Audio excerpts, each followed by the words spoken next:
మన ప్రభువును రక్షకుడైన యేసుక్రీస్తు నామంలో మీ అందరికీ శుభములు. ఈరోజు మనం హనోకు గురించి తెలుసుకుందాం. హనోకు అంటే ప్రతిష్ఠింపబడిన అని అర్థము. హనోకు యొక్క ప్రత్యేకత దేవునితో నడిచాడు.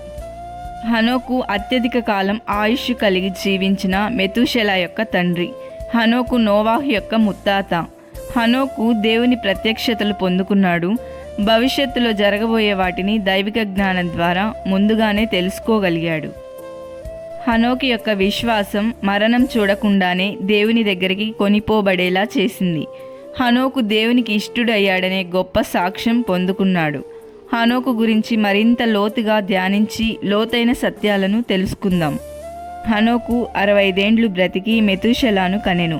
హనోకు మెతూషెలాను కన్న తర్వాత 300 ఏండ్లు దేవునితో నడుచుచు కుమారులను కుమార్తెలను కనెను. హనోకు దేవునితో నడిచిన తర్వాత దేవుడు అతన్ని తీసుకొని పోయెను కనుక అతడు లేకపోయెను. హనోకు ఆ కాలంలో ఉన్న మనుషులకు వేరుగా జీవించాడు. ఆ దినాలు చాలా చెడ్డ దినాలు అయినప్పటికీ హనోకు స్థిరంగా నిలబడి లోకంతో రాజీ పడకుండా దేవునితో నడిచాడు. మనుష్యుడు దేవునితో ఉండు నిమిత్తంగానే సృష్టించబడెను. ఈ భూమి మీద మనుష్యుడు దేవునితో నడవ్వలెను అను చెప్పు నిమిత్తము హనోకు ఒక సూచనగా ఒక మాదిరిగా కనపడుచున్నాడు. ఏ ఒక్కరూ తనకు ఒక మాదిరిగా లేకున్న దినాల్లోనే హనోకు దేవునితో నడిచిన వాడిగా ఉండెను. అతడు జీవించిన దినాల్లో భూమి మీద మనుషులు పాడైపోయి క్రమం లేకుండా నడుస్తున్న దినాలవి. ఆమోసు గ్రంథంలో తెలుపబడింది, సమ్మతింపకుండా ఇద్దరు కూడి నడుతురా అని. ఇద్దరు ఏక మనసుతో లేకపోయినట్లయితే వారిద్దరూ కలిసి నడవగలరా? హనోకు దేవునితో నడిచెను అంటే దేవుని యొక్క మనసును గ్రహించిన వానిగా, దేవునితో పాటు కలిసిన వానిగా ఉండెను. ఈ భూమి మీద దేవుడు తనని నడిపించిన ప్రతి మార్గములో తనని సంపూర్ణంగా అప్పగించుకొని నడిచిన వానిగా కనపడెను.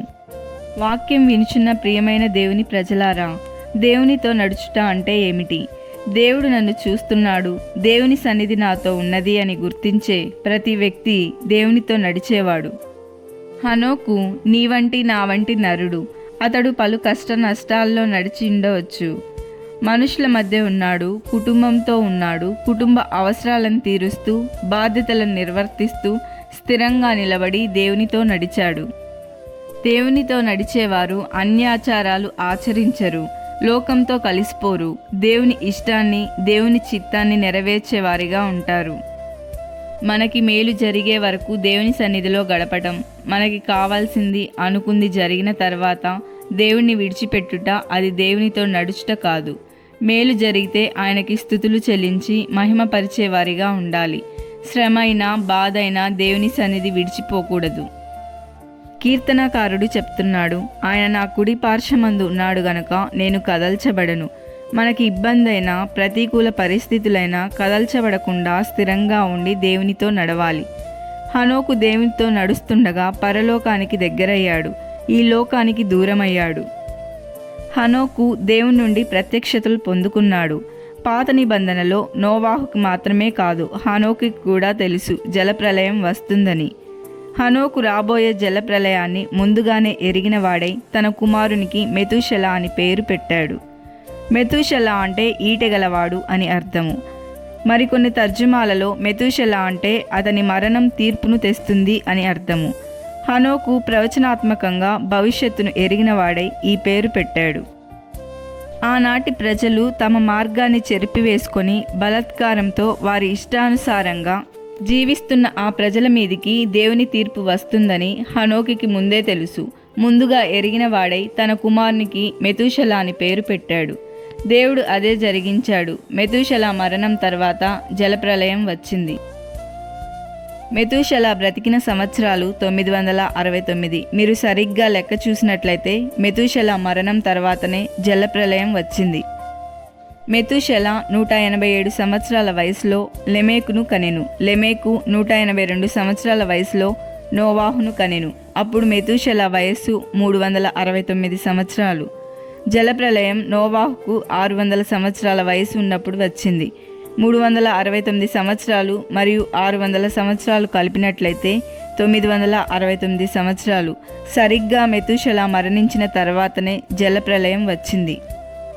ఈ భూమి మీద అత్యధిక కాలం జీవించిన వ్యక్తి మెతూషెల. మెతూషెల ఆయుష్కాలం గుర్తించి ఆలోచించినట్లయితే దేవుడు ఎంత దీర్ఘశాంతుడో తెలుస్తుంది. ఆయన ఎవరిని వెంటనే శిక్షించాలని అనుకోడు. ప్రజల్లో మార్పు వస్తుందేమో అని ఎంతో సమయం చూశాడు. కానీ ఆ జలప్రలయం నుండి తప్పించబడి రక్షింపబడింది ఒక్క నోవాహు కుటుంబం మాత్రమే. హనోకు ఎప్పటివాడు? పాత నిబంధనలో ఆదికాండంలో ఉన్న వ్యక్తి. యేసుక్రీస్తు రెండో రాకడ గురించి కూడా ప్రవచించాడు. ప్రజల భక్తిహీనత, వారి మాటలు తీర్పులోకి వస్తాయి. ప్రభు తన వేవేల పరిశుద్ధుల పరివారముతో వచ్చును అని హనోకు ప్రవచనం ద్వారా మనం తెలుసుకోగలుగుతున్నాము. దేవునితో నడిచేవారికి దేవుని నుండి ప్రత్యక్షతలు పొందుకుంటారు. వారికి దేవుడు జరగబోయే సంగతులను, భవిష్యత్తును తన ఆత్మ ద్వారా తెలియచేస్తాడు. హనోకు దేవునికి ఇష్టుడై ఉండెను. ఎలా ఇష్టుడై ఉన్నాడు? ప్రతిరోజు దేవునితో నడిచాడు. దేవుని సహవాసంలో సాగిపోయాడు. ఆ దైవ సహవాసం, ఆ దైవిక అనుభవంలో ఉన్నాడు, తెగిపోలేదు.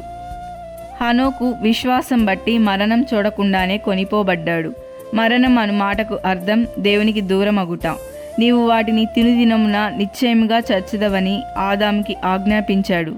చచ్చెదవు అంటే ఇక్కడ అర్థం ఎడబాటు అని. దేవుడు చేయొద్దన్న పని చేయడమే పాపం. ఆదాము పాపం చేసి దూరమయ్యాడు. హనోకు మరణం చూడకుండా అంటే దేవునితో ఎడబాటు లేకుండా తన జీవితాన్ని ఈ లోకంలో ముగించాడు. హనోకు మనం దేవునితో నడుచుటకు ఒక సూచనగా ఉన్నాడు. హనోకు వలె మనం విశ్వాసం కలిగి ఉండాలి. హనోకు వలె దేవునితో నడిస్తే దైవిక జ్ఞానం పొందుకుంటాము. నోవాహు దినములు ఎలాగుండెనో మనుష్య కుమారుని రాకడయు అలాగే ఉండును. ఆనాడు ప్రజలు నోవాహు ఓడ నిర్మిస్తుంటే గేలి చేశారు. మనం కూడా ఆత్మీయ దృష్టి కలిగి ఉండాలి. ప్రభు రాకడకు ముందు జరగవలసిన సూచనలు జరుగుతున్నాయి. ఆయన రాకడ సమీపంగా ఉంది. సిద్ధపాటు కలిగి ఉందుముగాక. ఆమెన్. మీరు మరిన్ని ఆత్మీయమైన విషయాలు తెలుసుకొనుటకు మా యొక్క ఛానల్ను సబ్స్క్రైబ్ చేసి ఇతరులకు షేర్ చేయండి.